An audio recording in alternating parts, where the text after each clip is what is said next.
830 million people worldwide have diabetes. That's up from 200 million in 1990. And in 20 years of practicing medicine, I hear the same 5 myths about it, almost word for word, from patients who are scared in trying to make sense of a diagnosis. Today, I'm correcting all 5. Some of them aren't just wrong, they're actively costing people their health. Number 1, I ate too much sugar. That's why I got diabetes. I hear a version of this in almost every first appointment after a new diagnosis, usually with real guilt behind it. It's not true. Type 2 diabetes comes from genetics and lifestyle working together over years, not from a piece of cake. Type 1 is autoimmune. Sugar has nothing to do with triggering it, full stop. The American Diabetes Association says this plainly on their own website. Now, there is a real indirect link worth knowing.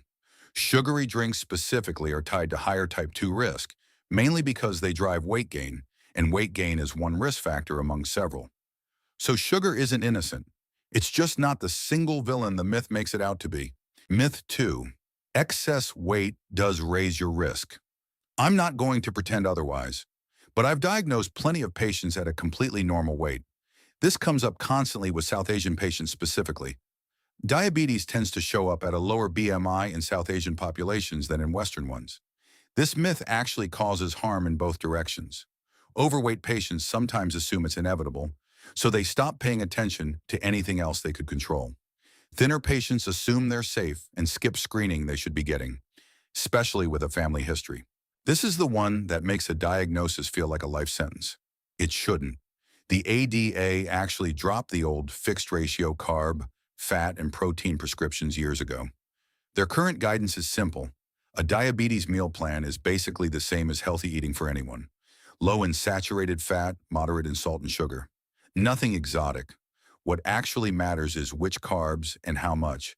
Not carbs as a category to be feared.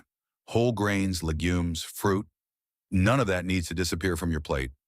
Honestly, I'd rather a patient eat an apple than reach for an expensive diabetic snack bar that still spikes blood sugar and sometimes gives you an upset stomach from the sugar alcohols in it. Myth 4, and I'll keep this one short because the answer is short. Diabetes is not contagious. Not through the air, not through touch, not by sharing a meal. It doesn't come up as often anymore, but when it does, it usually means someone with diabetes is being quietly avoided by people who should know better. Diabetes has genetic and lifestyle roots. Proximity to someone with it puts you at zero additional risk. And this is the one I care about the most because believing it costs people time they don't have to lose. Type 2 diabetes is progressive for a lot of people. The pancreas makes less insulin over the years, no matter how well someone eats, exercises, or takes their pills. Needing insulin eventually isn't a report card on how well you manage your condition. It's just what the disease does for a lot of people over time. And here's the part that actually matters most. Starting insulin earlier, when it's genuinely indicated, can help prevent the nerve damage, the kidney disease, the heart problems that come from years of elevated blood sugar, not from the insulin itself. Every year someone delays insulin out of shame is a year their blood sugar stays higher than it needs to be.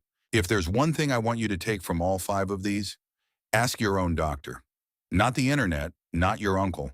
A lot of what people know about diabetes is decades out of date.